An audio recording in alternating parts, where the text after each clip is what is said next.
Hey, my friends, welcome back to the Uncommodified podcast and to another UNCORK conversation, my favorite kind of conversations. Now, this one is being recorded at Monday morning at 10 a.m., so more than likely does not include alcohol, but you never know what's in the cup, just in case you're watching on the video channel. My guest today is Monica de Wit, and I'm going to explain a little bit about how I met Monica. Monica, first of all, welcome to the show. Really appreciate you having you on. Thanks, Tim. Thanks for having me. Awesome. So here's how I met Monica. So for some of you who listen to the podcast, you might have heard me talk about my journey with my mother-in-law, my wife's mother, who's been living with us for the past 7 years. And a couple of months ago, we made a decision that was just getting to a point where my wife was burning to a crisp and we really needed to do something different. And so we made the painful decision to find a care home. Now, we found an amazing care home for my mother-in-law who has dementia, about 2 minutes away from our home. A beautiful place, a beautiful space. Not your traditional kind of care facility, more like 2 small cottages with a really different home environment. And it was great. And in the process of making arrangements to send her there, we were given an opportunity to connect with a company who would help us move Mom there. At first, I thought, why do I need a moving company? I can move things myself. And then I began to realize that this wasn't just your everyday moving company. And this is how I met Monica, because Monica is the owner of the company that we connected with at the time called Hugo and Company. And we'll get some information on that and explain that. And so I had such an amazing experience dealing with Monica and her team. I am a zealot for good customer service. Let me put it this way, based on my experience, background, and training in sales and customer service. And so when I get great customer service, my ears peak up and I go, what's going on here? This is quite amazing. And that led me to a conversation to say to Monica, hey, I'd like you to come onto my show because I think there's something super unique about the way you approach things. And so, Monica, first, before we get started, I want to thank you and your team again for the experience that you gave us in a very difficult time in our life. And it really did make all the difference for us. And your staff and your team who came on site were amazing. And so I just want to again thank you and them on just publicly for that. Oh, you're so welcome, Tim. It was an honor to support your mother-in-law's transition and your family during that difficult time. I appreciate that. So, guys, so you can meet Monica a little bit of a background. So, Monica spent most of her professional life so far in the design world, and she has a BAA in fashion design and a diploma in interior decorating. Monica started her career about 20 years ago in the fashion industry and then over time moved towards interiors. And in 2015, she founded the company that I engaged with, Hugo and Company. And Hugo, as I mentioned, focuses on senior and dementia design and move and supporting families and people in transition with dementia, which is a very unique expression of that, and I guess I would almost say an uncommodified moving company, and that's what made this so amazing for me. And so we're going to tuck into Monica's story, how she ended up here, what she's learned along the way, and as we talk about that, I can share my own experience even more in depth. But before we get going, it's an uncorked conversation. So Monday morning, I got a coffee. Monica, what do you got? I've got a coffee as well. Yep. A coffee on a Monday morning is a great way to go. I had to get my Nespresso going because I was like, I think I need a double shot of espresso today. It's one of those days. So. I'm drinking my usual local brew, with some frothed oat milk. So there you go. Excellent. Frothed oat milk. Okay. Nothing else needs to be said about Monica. Frothed oat milk for Monica. I like that. Excellent. All right. So listen, Monica, what is driving you and what drove you to take this passion that you had for design and designing interiors and fashion, and what drove you to say, I'm going to apply this in different ways architecturally, I think, as well as in moving? Because I believe, if I remember correctly, you may have also potentially had a hand in designing the home, the care facility that my mother-in-law went into. So what's going on behind all this for you? How did your journey look in the beginning? Oh my gosh! So journey is absolutely the right word to use. It's been, I would say, a 10-year journey, and in a nutshell, we've just kind of gone where we've been led. Like you said, I spent the first 20 years of my career in the fashion industry, and probably about, 10, 15 years ago, I would say things started to get really rocky. Um, it was hard to be a manufacturer in Canada, in Ontario, when there was lots of manufacturing happening overseas. I lost my job repeatedly, just for, companies that were either downsizing or, well, closing. Both of them closed. So after the second time, coming home and just saying to my husband, well, your company doesn't exist anymore. I just thought, you know what, enough. Like I've always been intrigued by, becoming an entrepreneur. Um, and, back up a bit, I was, that kind of, the last few years in the fashion industry, I was feeling really unfulfilled. It was kind of like, you know, it's just a sweater dress, like at the end of the day, it's just a sweater dress. Like, so feeling restless, a little unfulfilled, it was almost like this little nagging, knowing that like, you know, I want to do something entrepreneurial, but I had no idea what that was, and I kind of said to people over the years, oh yeah, one day I'll do something and I'll, this fantastic opportunity will land on my lap and I'll just go for it, right? That was kind of how I thought it would end up. But like, honestly, like the universe was kicking my ass and just saying like, here you go, like twice it happened where I was like left with nothing. So I just thought, okay, I have to figure this out. So, there was things that I loved about what I did, like the whole design and working with color and fabrics and textures and all of that kind of stuff. So I thought I'm going to apply that to interiors. Went back, went back to school and got my diploma in interiors, and I just started getting busy. Like I just started, kind of my into the, the whole senior world was setting up Christmas. I would go in and decorate the senior homes for Christmas, set up like a kabillion Christmas trees, do all the fancy planters, out front. And, it just kind of evolved from there. Like, I was on site in these homes. They knew that I had a design background. So it would be like, the maintenance guy would come up to me and say, I have to replace the flooring in this room. Can you just like, what do you think? Can you help me? And then, so it just kind of evolved from there. And then, in the meantime, I was also, kind of working with, kind of different design clients. And then shortly after that, I would say like 2016, I think, I started working with a small business center. They had a grant that was up for grabs. And of course, to get these grants, you have to put together a business plan. So, which was a huge daunting task, but it was, there was money up for grabs, but it was such a great exercise for me to go through, because it forced me to look at my business. So when I looked at my business, I realized my customers were seniors, right? So I was working in senior care homes already, during Christmas stuff. And most of my clients were seniors who were, ready to move. So they were, having me in, helping to choose the pieces that they were going to take to, their next home. Or they were in their next home, like the condo or the retirement, living space. So they had all these old bits of, the previous furniture and wanting me to kind of finish it off to tie it all together. So then I just thought, well, why don't I just, like, there's kind of things happening with seniors on either side of a move that they're asking me to do. Why don't I just kind of do it all? I'll just be kind of I'll help you get ready, I'll do the move, and I'll set you up. So that was kind of the big kind of brush stroke of where the idea started.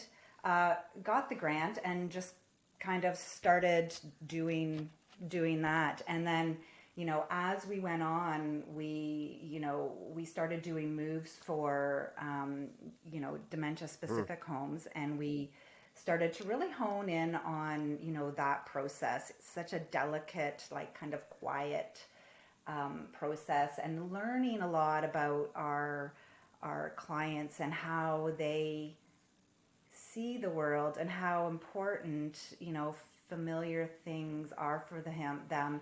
And then we were getting feedback from the homes about how much they loved that when we were in charge of a move, how much easier it made it for their staff, for us to come in and just have everything done and perfect and like, done in a day. And the families too were just so grateful for us to take that, all that logistical stuff off their plate. Yeah. So Yeah, and I will attest to that because for me, for sure, it was that I'm a very pragmatic person, and as you know from the myriad of questions I asked you in the process, I'm very pragmatic. But as we tip into this conversation, I don't want to lose something for a second. So go back. If you're listening in today, again, I always yep. tell you guys, you listen for a reason, and I want to go back to where Monica started her journey, which is I think she used the term the universe was kicking her in the ass. I like that. That's great. And my question to you, if you're listening today, is the universe kicking you in the ass about something? Is something telling you something? In this case, it was the loss of 2 jobs, and that doesn't feel too good. But at the same time, when it becomes a provocation to push you or move you into a place where you ought to be, maybe it's your destiny, maybe it's just the place you ought to be, maybe it's whatever it's going to look like for you. I really seriously want you to contemplate. You can pause the podcast right now if you want or do it later, but what's the universe kicking you in the ass about that you need to be doing that you're not doing? Because this whole journey starts, I have a feeling, Monica, if you don't lose your jobs, you may or may not find the place that you're in. And I think that's always an interesting 100%. part of the story because this thing that could be soul crushing for you actually Yeah. becomes soul fulfilling, and you find yourself moving into this other space, and then you start to find these connective dots between the things that you're doing. And that's definitely when we connected with you, because I have to admit, and not to disparage the home that we went to in any way, but they didn't really they didn't really help me understand the nature of the service that you were going to provide.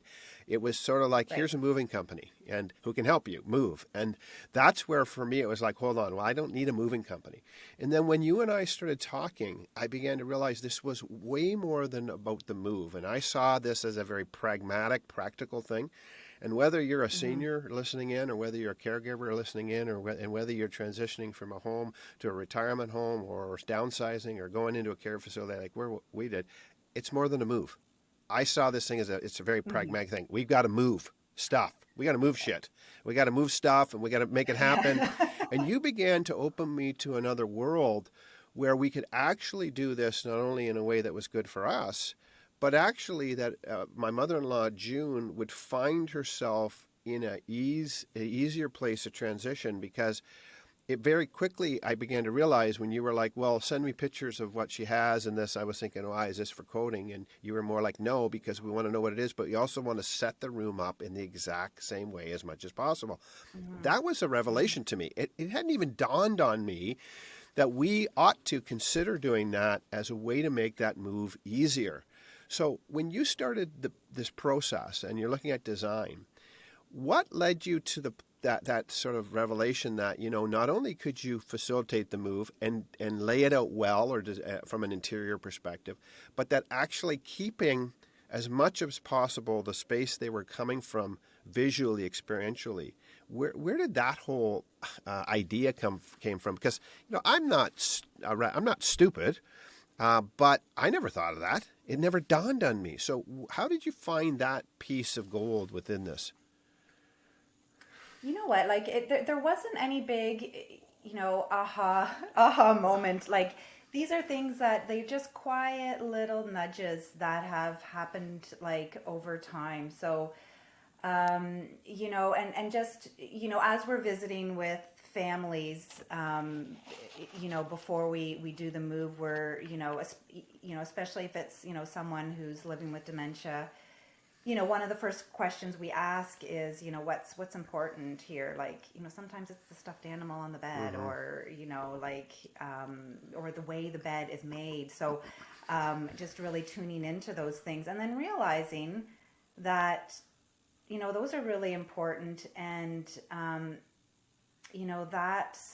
that's what makes home, Mm. right? So, um, and I guess leading up to this, when I kind of first started my business, and I'm thinking about kind of the why. And, I started to challenge, okay, so someone who's been in the fashion industry for 20 years, I started to challenge myself on how I thought about beauty. Mm.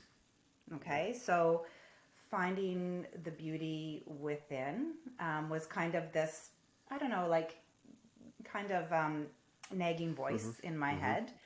And, as I'm kind of visiting with clients, I'm realizing it doesn't matter. It doesn't matter what I think. It doesn't matter. It doesn't matter one bit what I think. If that piece of art, or if that, stuffy, or if that, you know, wrecky looking picture frame is what says home to them, who am I to judge and say it's all wrong? So really turning upside down kind of the whole concept on design, Mm. like what is beauty, like, when I'm even now when I'm setting up homes for, like, seniors who are going into retirement, they have, sometimes things that I don't think are beautiful or trendy, or you know um, aesthetically how I would as a Mm-hmm. designer put a room together. But if I set that room up in a way, and they come in and they say, I'm home, and oh my God, you hung Mm. pictures of my family, and there's the picture that my husband bought us Yep. for the 25th anniversary. Like, my job's done. Yep. Like, that's the best I can imagine. And it doesn't look like a magazine. Um, but I'm getting to the point where, why does it have to? Yep. Right? It is home. It's like it's what the client feels is home. Mm. And that, what, that's a really interesting point, though, about, I mean, not only about what you do, but about what lots of people do, is that if we're not careful, it becomes more about us than it becomes about the customer we're serving. And there is a balance and a delicateness within that dance. And I do a lot of consulting in the sales and customer service world, and these have direct application into that. Sometimes, again, we have a vision of how it has to be from our vantage point. The reality is the Right. customer has the customer who's paying the bills, and at the end of the day, we're doing this for them, has needs and desires, and sometimes those are different, and they're not wrong. They're not just wrong or bad. They're different. Now, in this Right. case, the They're different. design could be horrible. The design could be aesthetically, but like, I don't really want pictures of that on the internet because that's terrible. At the same time, though, for whom are we doing it is a great question in relationship to, we're applying our skills and our craft for the sake of someone, and we're Right. doing it in a way that honors and serves them, even if that Afghan with the little bunnies really just isn't our jam, which really makes a lot of Right. sense. Yeah. Yeah, like I said, like I've really had to challenge, just kind of, what I've known up until, this point. And yeah, like our Instagram pages are pretty real. Hmm. Like they're Yeah, they're they're a pair of worn slippers by the bed, right? yeah, Like they're yeah. not, No, yeah. they are. I got a question about your team, because obviously you can't do this on your own. I mean, I interacted with you Right. primarily from the design perspective in the beginning and all of that, and then, the day of, shows up this team, movers, people who are, big burly men and women who are going to move Right. things, and Yeah. then there was two lovely ladies who came to Hmm. sort of coordinate everything and do the packing, and they were amazing. And to us, I wish I could remember. I don't remember their names, embarrassingly, but they were amazing. So I got a question: where do you find these people, and has it been difficult for you to find good team members? Because at the end of the day, that whole experience lives and dies for me in that moment. Because you could be the most wonderful person, and you were, Monica, but if people show up who are not representing you in the same way, my whole experience goes down the toilet. Yeah. Um, and I know you do business consulting, and this is probably not the way you should be like recruiting staff, but I don't. They come to That's me. good. So, if so I've never put, a Facebook ad Mm. or an Indeed or whatever. If I do need someone in a certain area, because we operate out of three, I didn't know if you knew that we'd operate out of three different cities at this No, I point. didn't know that.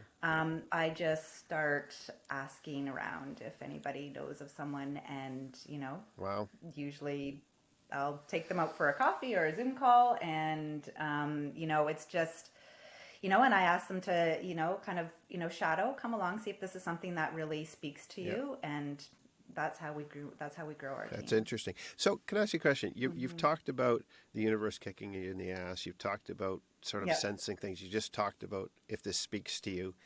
Obviously, you are approaching your business and life from dimensionally. If I'm hearing you correctly, dimensionally, Yep. you're looking at life and business a little bit differently, maybe than the average person. But you have this sense that things should speak to us. There's an intuitive sense. And by the way, if you're listening in, great podcast, a number of episodes again with Aaron Sakopoulos on intuition, which Oh. might be an interesting one to listen to. But what does this mean to you that things are speaking to you? Can you let's change trajectory for a quick second because I'm intrigued by this. What does this mean?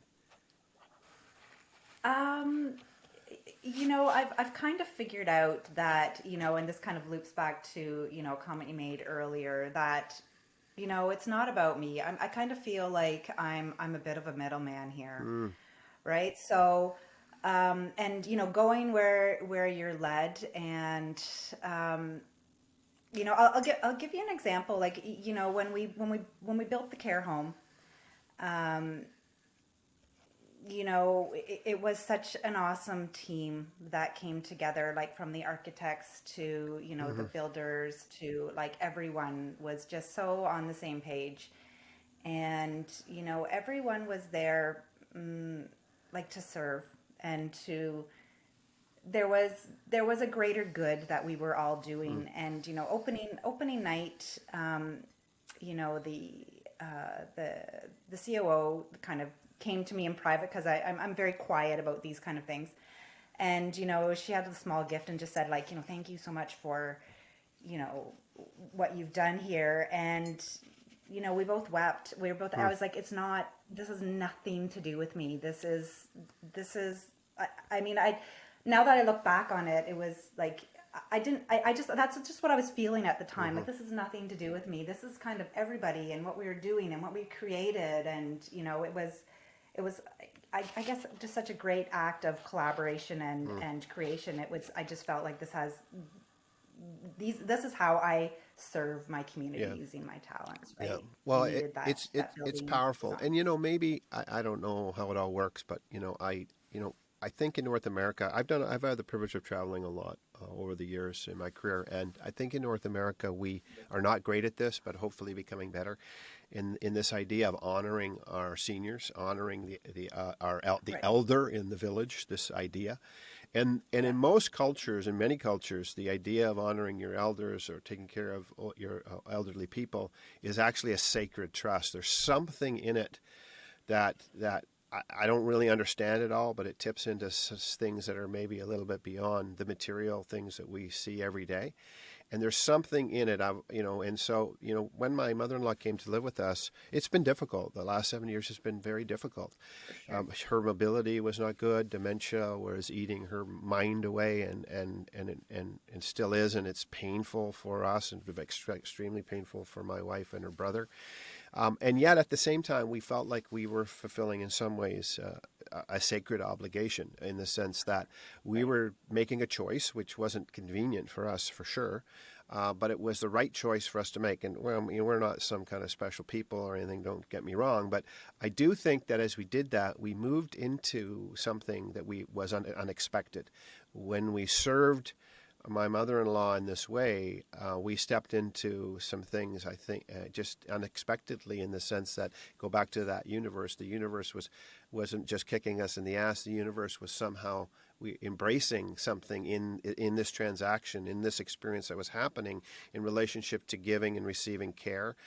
And even my wife and I have, it really caused us to contemplate and look at our own lives. My wife is 62, I'm 57, and as we began to watch her mom age in these significant ways, we began to ask ourselves some questions about what does it look like for us if we are to live with limitation. We spent most of our life, I spent most of my career and my life particularly maybe as a man, as looking at the importance of virility, of strength, of all these things. And I'm looking into the future, and I'm looking at the frailty of my mother-in-law, saying, what does embracing frailty look like? I read a great book years ago by a guy named Richard Rohr, and it's called Falling Upward. It's Living Well in the Second Half of Life is the book, and it really is about these second half of life experiences. The reality is I'm middle-aged only if I am going to live to 114, so probably not middle-aged anymore. And so you start to contemplate, and you see weakness, and when you can bring a gift or strength in, when someone's weak, there's something powerful about that transaction that happens. So you're bringing your strength, one of your strengths, and you're bringing it into the life of a person in their moment of weakness, of vulnerability, of pain, of feeling insecure, of losing control, of contemplating mortality. You're bringing your strength and what you do and what your team does, and you're marrying it inside of that. There's something powerful that happens in those moments, I think. 100%. Yeah. I mean, we have, and it's, as you know, it's such a delicate and emotional time. And, we have seen, we have witnessed such acts of love, a family coming together and, doing what's right for dad, which is, putting him in a care home where he can be safe and well. Yeah. And those families are, so gracious, and, they're just so relieved that, we can come and take care of all of that. And other families, there's, it's everyone deals differently with grief, it does, right? Yeah, everybody does. Yeah. Yeah. So it is. I mean, even though the person hasn't passed away, there is a grieving of losing who that person was, and we're right in the middle of it. Yep. So you witness a lot of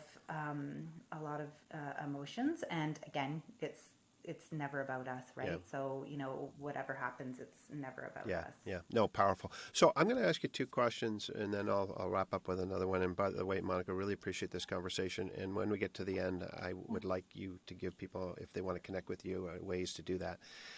But a couple questions. One, if you only could give one piece of advice, just one, of all the great advice you have, you could only give one piece of advice to someone who was in my situation, looking to have to make a difficult decision of putting someone into a care facility. What's your best advice? That was my first question. And the second question is, what have you personally learned along the way about yourself and others? What's been your learning trajectory through this experience? But firstly, best piece of advice to someone who's in this situation and needs to help. I would say don't be afraid to ask for support. So, of course, if hiring a company, that does the transition, such as we do, is, a great idea. But, if you do end up doing it yourself, like, link arms with the, with the care home. It's so important that everybody, be communicating and on the same page. And that's one of the things that we, are doing behind the scenes.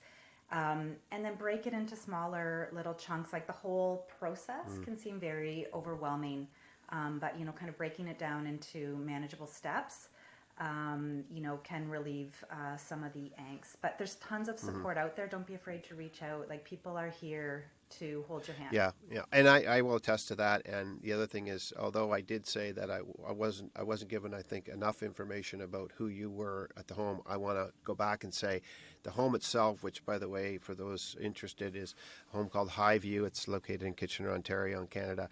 It's 2 minutes from my home, and it's been absolutely amazing. It has been a gift to us, a gift to my mother-in-law, although she unfortunately had a significant fall not long after going into the home, but she had fallen in her own home as well, so it was sort of an inevitability.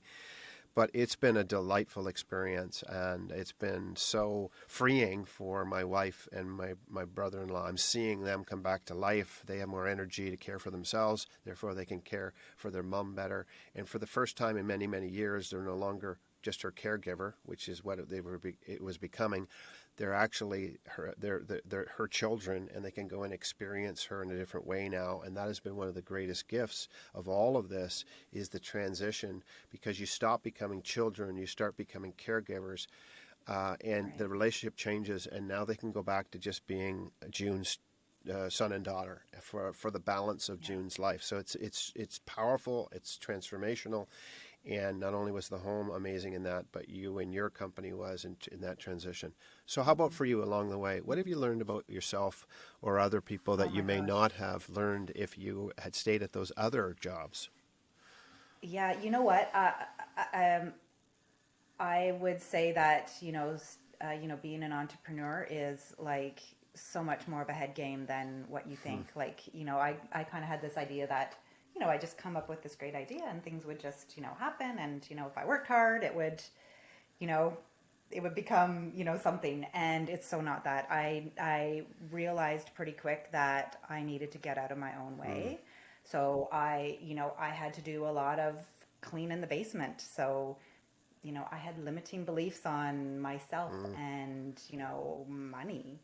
I had a lot of fear that I had to work through, self worth, all of those things. And I thought that, I was a pretty confident, strong woman. And I soon realized that, like, and I guess that's that whole like holistic approach. It's like, like I had to kind of be at a certain point with myself in order to, kind of roll this business forward.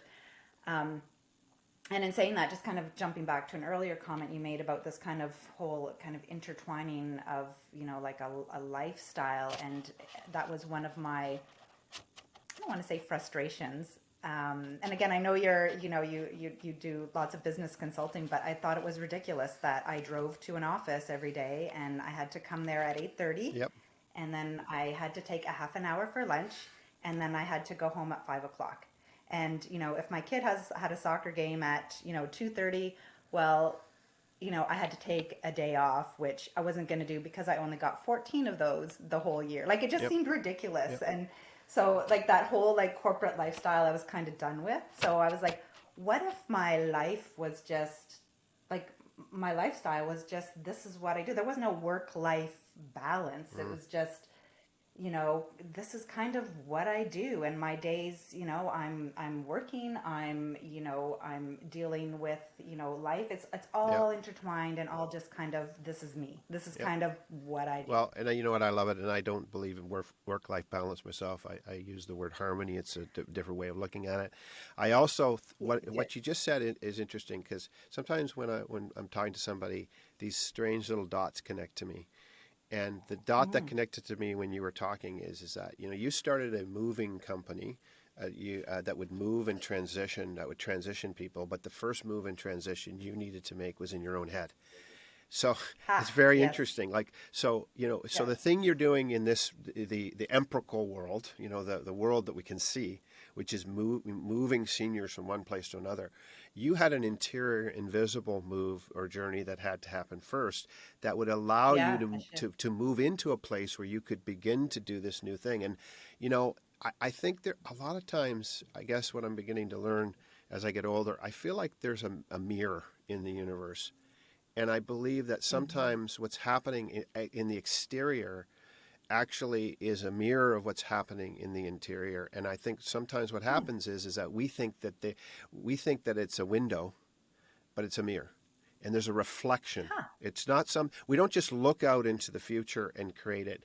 I think so often what happens is we're mirroring our experience externally of what's happening internally. And I can see this in your journey as you talk about it. You had to go through an interior shift. You had to have an interior redesign of your psyche, of your belief system, Wow, love it. and Yes. then you could then sort of I don't know how it works, but then you could create it in the natural world, but you had to create it in yourself. And I think that's really important because sometimes we want our worlds outside to look fundamentally different to the way they look inside. And what I've learned over almost 60 years, that's just ridiculous. It's impossible.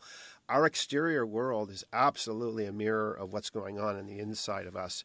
If we got a lot of angst outside, we got a lot of angst inside. If we've got a lot of peace and harmony and moving forward and into new things, we've got that in our mind, in our heart, and in our psyche. So this is an interesting part of the entrepreneurial or the personal Yeah, journey had that, no yeah, idea. I think it's really interesting. And that's the connective tissue I'm seeing as you talk, which again, if you're Yeah, listening in, hey, if you want to manifest something different in the exterior world, you need to really ask yourself what's your manifesto of your own personal belief system of how you see yourself, what you think about yourself, because if not, we will always bring that in usually unhelpful and unhealthy ways into the world around us. That's, I guess, one thing I've yeah. learned over the journey myself. Yeah. And one thing that I've realized looking back too is if you don't if you aren't paying attention, if you're ignoring Mm-hmm. it, it loops back. It Oh, keeps on look. So if you look at repetitive yeah. things that are Mm-hmm. happening in your Mm-hmm. life, there's like it's that knock at the door or that like kind of elbow Mm-hmm. saying, pay attention, like, this is something you need to Yeah. kind of work on. 100%. And it reminds me back, I don't know when it was, a long time ago now, I did a podcast episode. It was called The F Side. And it was really born out of a talk I gave at an event. And it was this idea of our life is this album of our life and the songs. And I talked about how we tend to get that skip in our album.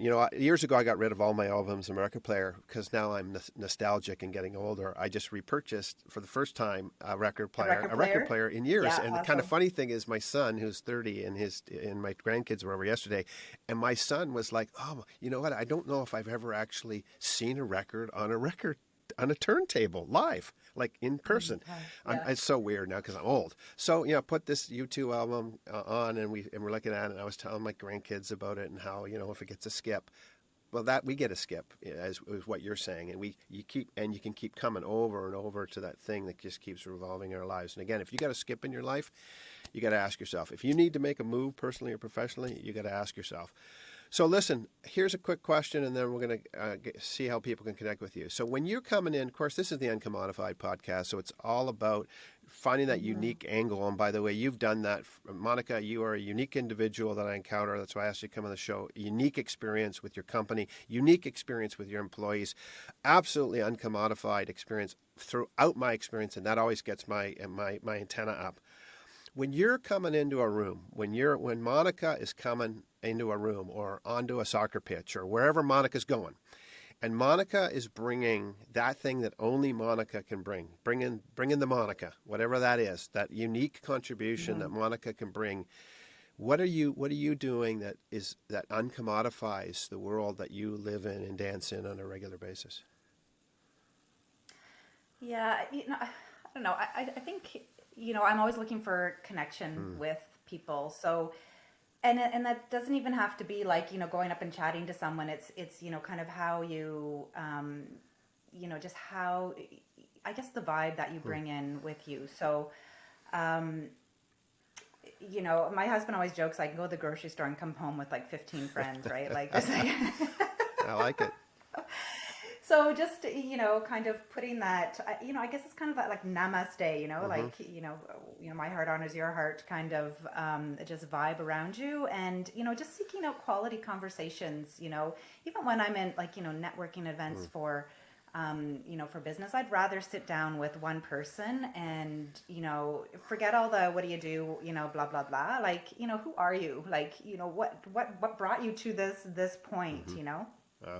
Well, that's a great uncommodifying thing. Seeing individuals, not groups, and also getting beyond just the what do you do to who are you is a powerful, transformative, uncommodifying experience Mhm. because so often, particularly in business events, and you go to these business events and everybody's like, hey, it's almost like everybody's like, here, show me your business card. Like Right. who gives a rat's ass? I don't really, and Right. I'm very much of that ilk. But I do believe that's uncommodifying, and I believe you when you say that when you go to what your husband said, when you go to the grocery store. I can imagine you come back with a few friends, because there's something about the interchange that you and I had on the phone, and we just talked on the phone. Hmm. It was very clear to me Hmm. that you were in my corner. You were wanting to help me, even Hmm. when I was maybe pushing back a little bit or asking a bunch of extra questions. You were quite gracious with me, because I have a lot of questions along the way. My wife will attest to this, that anybody who can endure my questions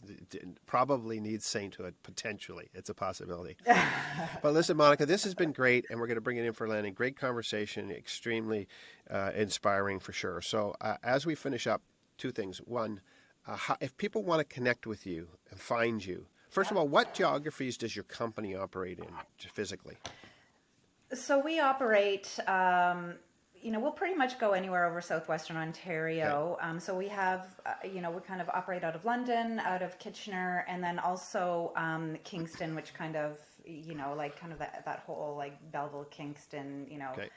um, Cornwall area. So, yeah. Okay. So the Southern Ontario, for those of you who are in Canada, Southern Ontario, and if not, unfortunately, you'll have to find a Monica in your own hometown if you live in Australia. Those listeners in Australia, you have to figure it out for yourself. Yeah, that's right. Now, that's how can they get a hold of you? Best way to hunt you down, is it email? Is it social? What is it?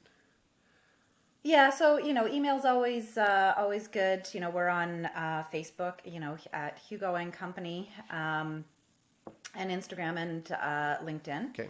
Um, but yeah, you can, hello at Hugo and Company, all spelt out, Okay. HUGOANDCOMPANY.com. Good. Challenge to spell on the fly. That doesn't usually work for me. Good job. I know. Hey, I just realized I just realized I didn't ask you one question. Hugo, just quickly, why Hugo? What's the name Hugo? Why Hugo? I get asked that all the time. So when I was coming up for a name for my business, and like I said, I at first I like it's not like I had a plan. We were going to do dementia design. It was Right. just kind of this. I had no idea where it was going to go. I didn't want to use my own Okay. name. So Hugo de Wit is a very it's a very Hugo is a very common name in my family. Okay. So my opa Okay. was a Hugo. My brother's a Hugo. My nephew's Oh, a Hugo. okay. My cousin's a Hugo. So that's why, and it kind of speaks to the whole brand too, like of this whole kind of kind of simple, rustic, Okay. like just simple but happy Yeah. and joyous way of living. Okay. All right. I'm going to live Hugo. I'm going to, you know what? That's going to be my new statement. Live in Hugo. That's going to work for me. Listen, as we That's finish up, awesome. if you could if you want, you want to challenge my listeners with one thing, just one thing today out of our conversation or something else that comes to your mind, what challenge do you want to leave them as we finish up? What challenge? I would, I guess I would echo your previous, your previous statement about, what's that nagging in your Mm, mind? What is that? Whether it's, to go do something, or, is it kind of something that keeps on happening to you? So mm. just don't ignore, don't ignore I guess the tiny voice in your head, not to sound hokey or Mm. anything, but yeah. No, that's not hokey at all. Don't ignore the tiny voice in your head. And by the way, sometimes that voice isn't so tiny. C.S. Lewis is a famous author. Obviously, for those people who might know C.S. Lewis, he was a very religious man, and so he said this originally. He wrote this originally in a religious context, but you could see it broader than that if you want. In a book he wrote about the problem of what he was called the problem of pain. And he had a lot of pain in his life. If you ever seen the movie about his life, his wife was ill for many years, and he had a lot of emotional pain in his life. But one thing he said about God or the universe, interestingly enough, he said that God whispers to us in pleasure, but shouts to us in pain, which is very Hmm. interesting. And again, you Hmm. can replace God with the universe, or you can interpret that any way you want if you're listening. But in some ways, that's exactly the story you told at the beginning of our time today. See, because the universe, God, whatever you want to call it, spoke to you not in the pleasure of a job that was secure and going well, but spoke louder to you actually in the pain and discomfort of businesses coming to an end, of not having a job, of going home and wondering where you are. And again, I think if you're listening in, that's my challenge to you as well, is that, listen, that tiny voice sometimes comes in the most pleasurable moments, but often comes in the most difficulty. Difficulty awakens the genius within us. It awakens something in us potentially if we allow it to. So whether it's pleasure or pain that you need to be a provocation to move you in the right direction in your life, my encouragement to you as we finish up is allow that voice, tiny or loud, quiet or yelling, screaming wildly at you, let it move you to the place you need to be. And this conversation is all about moving. We thought it was just going to be about moving homes, but I guess it's just a little bit more than that today. Thanks for your time today. Thanks for listening in. And again, check out the podcast online, listen to the back episodes, check me out on the social. And as you uncommodify your world, do me a favor, send me an email at tim@theuncommodify.com and let me know how you're uncommodifying your world and moving yourself into that place that you need to be. Thanks for your time. Have a great day. Cheers.